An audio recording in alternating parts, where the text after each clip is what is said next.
Hello guys! Hello everyone! Ito na naman ang inyong lulang maganda at makulit. Tayo ay... Anyway, welcome to my YouTube channel guys. Ngayon, ang aking lulutuin ay... lumpiang Shanghai. Napaka-simple lang ang aking lulutuin guys kasi bumili lang ako ng 50 pesos na giniling na, budget lang talaga ang aking lulutuin kasi kukunti lang naman kaming kakain. Ito ay para lang din naman sa aking apo.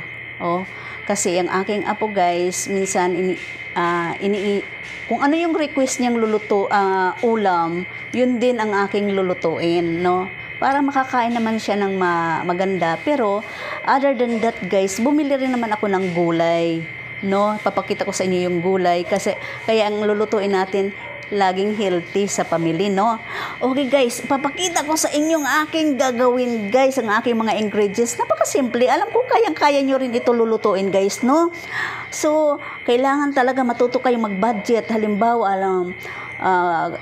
yung pera nyo hindi ganun ka kailangan mag-isip tayo ng pagkakasyahin natin. Sasali nga ako sa mga budget na yan. Okay guys, papakita ko sa inyo yung aking ingredients sa aking lumpiang Shanghai guys. So sayang naman yun guys, pansinin nyo naman ang aking makeup, hindi naman gaano ka ayan humuhulas na yung aking kulay ng buko guys, namumuti na yung lumalabas na yung aking kapangyarihan. Okay guys, papakita ko sa inyo ang aking ingredients, no? Ganito lang naman kasi guys, ganito lang yon. So ito yun guys, yung aking giniling halagang 50 pesos. Ayan, huwag tayo masyadong magluluto ng marami kung iilan lang naman ang kakain. Kakain kami guys, tatlo lang So ito yung aking 50 pesos na giniling, very fresh kasi umaga naman, no? Tsaka ito naman yung aking wrapper. Ayan, hindi ganaw siya kalapad, no? So, ayan yung aking sibuyas, bell pepper, yung malalaki, at saka celery. Ayan yung aking carrots, guys. Iba yung ginawa ko sa carrots, hindi yung talagang hinihiwa-hiwa. Kinakras ko yung parang cheese para, alam mo na, para madaling magtrabaho, no? So, ayan yung aking asin, at saka itlog. So, ganito lang yun, guys. Napakadali lang naman ang gumawa ng lumpiang Shanghai, no? Depende. Ayan, paminta. Okay. Ilalagay natin ngayon yung bell pepper. So, palit tayo, palit. So, bell pepper. Ayan. Lalagyan natin ng sibuyas, madaming sibuyas. Masarap yung maraming sibuyas, lasang-lasa mo yan. Anyway, basta sa bata, kailangan masustansya ang kakainin ng mga bata, no? Huwag natin sila sanayin sa mga chicherya, kaya pakanin natin sila ng apple, banana, orange, peras, ayan, celery. Pwede ka pa, puro gulay lang gagawin mong Shanghai, no? So, healthy talaga. Tapos, lalagyan natin siya ng carrots. Ayan. Tapos, asin. Okay na yan, asin. Kasi, alam mo, yung wrapper, maalat na. Lalagyan natin ng pampasarap. Okay na. Tsaka, itlog. Ayan. Ganun lang guys. Tira tayo ng konti para sa wrapper. Ayan. So yun guys. Ito atin na siyang natalsik yung plastic. Asin na itong halo-haloin guys. Kompleto na siya, no? May paminta na, may asin na, may pampasarap na. So, kahit sa mga kids nyo guys, yun.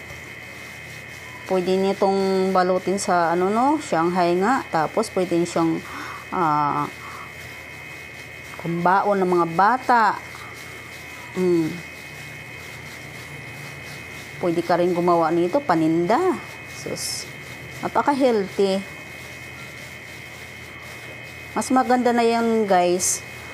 Kayo ang gagawa ng inyong pagkain talaga. Kasi alam nyo kung ano yung nilalagay nyo para sa pamilya, no? Healthy talaga. So, yan guys.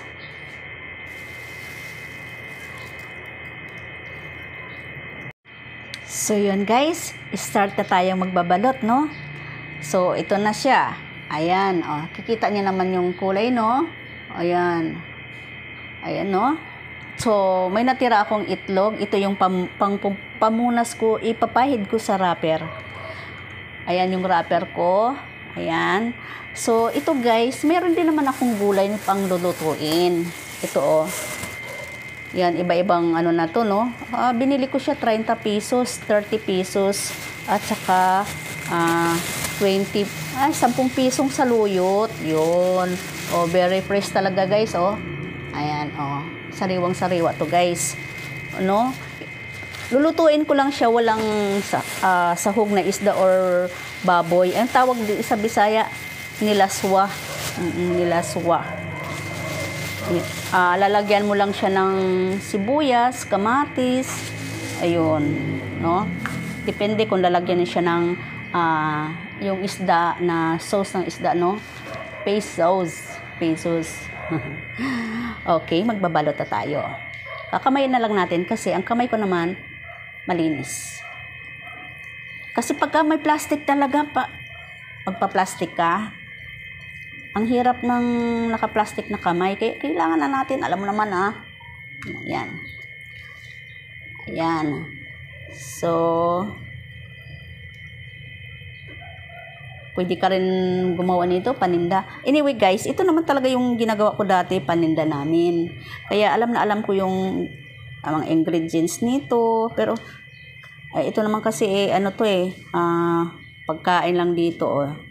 Kaya kailangan sarapan na natin, no? Ganito lang niya, guys. Kikita ba? Roll. Ayan. Tapos, pupunasan natin yung ano ng itlog. Ayan. Para madikit. Kung tubig lang kasi ang inano natin, hindi, tatanggal din eh, no? So, ayan. Oh, ganda, no? Ayan. Ngayon, kapag handa na natin siyang ipiprito, pwede na, ikakat na natin dito. Ayun, guys. Sige, atras natin para makita naman yung ating beauty. Ayan.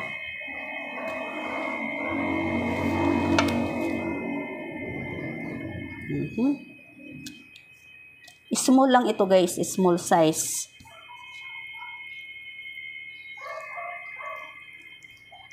Masarap to guys kapag luto na, no, malutong at saka ang sausawan mo, chili sauce. Chili sauce. Very easy. Alam mo kung minsan no? Ang hirap talaga mag-isip ng ulam, no? Lalo na sa pambahay lang. Pero kapag ang ulam mo paninda talaga, yung business mo, nakalagay na yung menu diyan. Nakasulat na. Halimbawa, sa tindahan mo, may mga tao kasi kanya-kanyang paborito, no?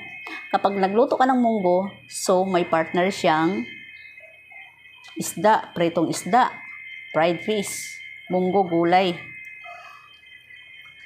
Pagka nag-ano ka naman, adobong manok, tinulang manok, kare-kare. So, lahat ng ingredients dyan. Lahat ng ingredients talaga sa paninda, bibilhin mo. Kaya, pagka nagnegosyo ka, hindi basta-basta. Business sa kung pangmasa naman ang lulutuin mo, alam mo naman yung hindi naman lahat ng tao mapera, hindi naman lahat ng tao mayaman. Ang lulutuin mo na lang yung kayang bulsa ng tao, 'di ba? Kayang-kayang budget ng tao. Halimbawa, ginisang ampalaya, kaya ng tao yan. Adobo, pwede rin. Pritong isda, pwede rin. Kayang bulsa yan.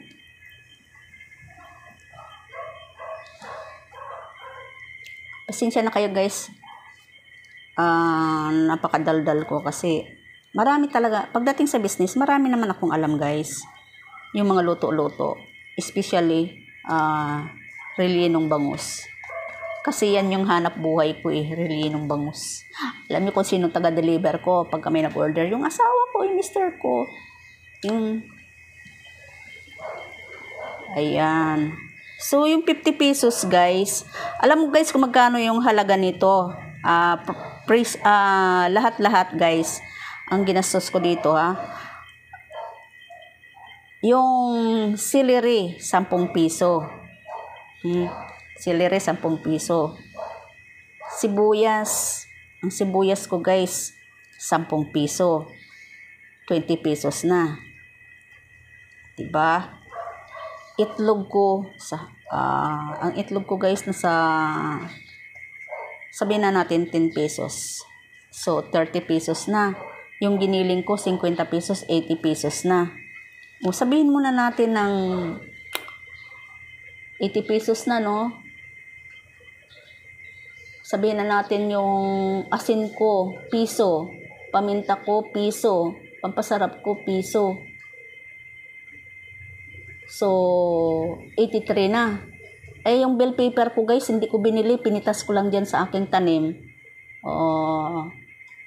Sabihin mo na kung binili mo yan 1 peraso, 10 piso, di 93 pesos.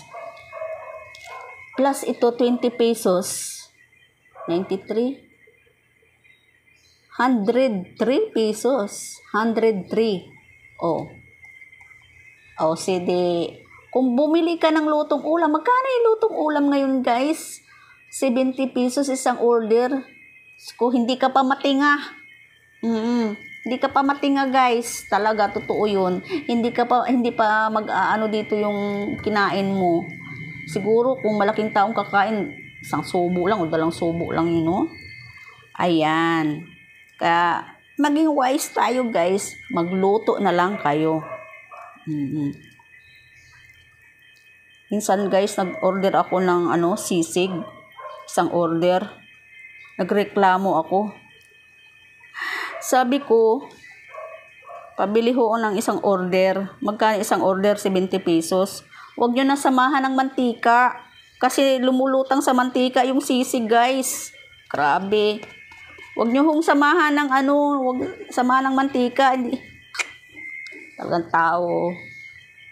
Ayan guys, kaya kailangan magiging kayo sa wais kayo. Magluto na lang kayo. Gusto niyo ng sisig? Ihaw kayo ng baboy o kaya magprito kayo ng tostadong baboy noon tapos hiwa-hiwain niyo ng maliliit.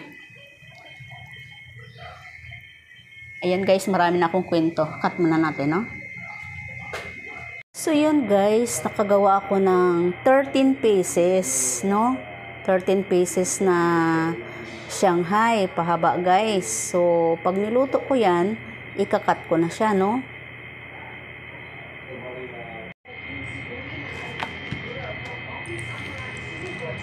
Ayan guys, magluluto na tayo. Akin ng ikakat. Ayan, ganito lang yan guys. Ayan yun lang.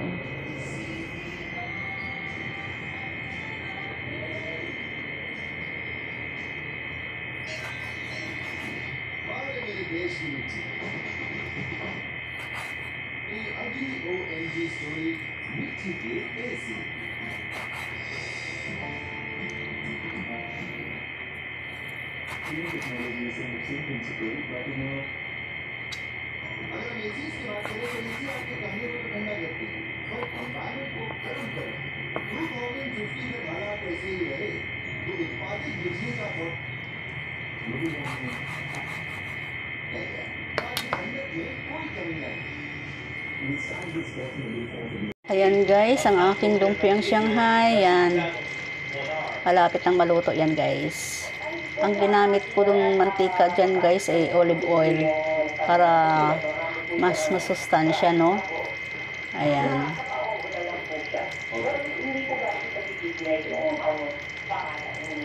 Na may luto na.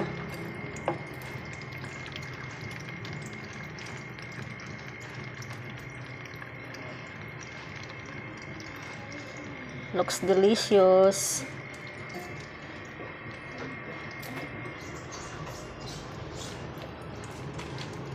Ito, luto na.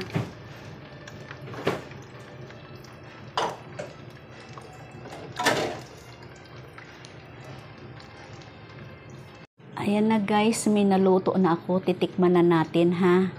Titikman natin kung anong lasa. Lasang Shanghai pa rin. Yun guys, nakaluto na. Ayan. Titikman na natin ha. Tingnan natin yung laman ha.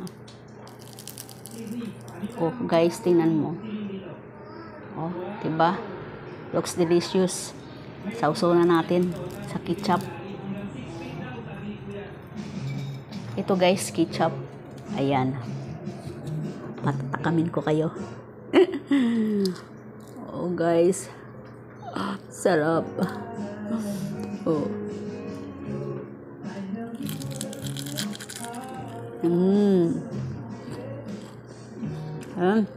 Sarap.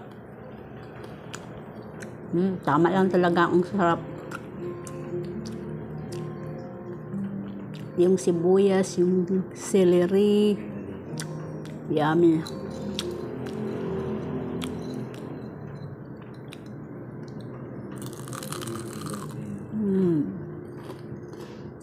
Ito pa. Ito. Sarap. Ketchup.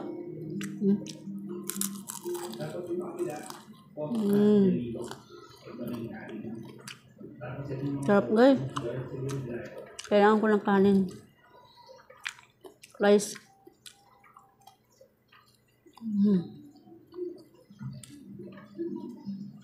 Sarap talaga.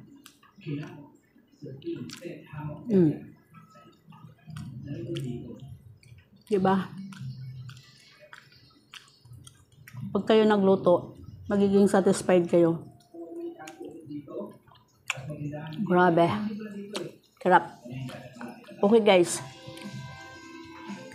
Maraming salamat guys sa panonood sa aking videos guys, sa mapadaan sa aking videos guys, sa mapadaan sa aking content guys. Please support my videos guys. Paki-click ng bell button para updated kayo sa aking mga videos guys. Don't forget to like, comment, share, and subscribe. Okay guys, maraming salamat guys. Paki-support lang po guys. Have a good day. Stay safe. Have a nice day every day and every hour. Okay, babu.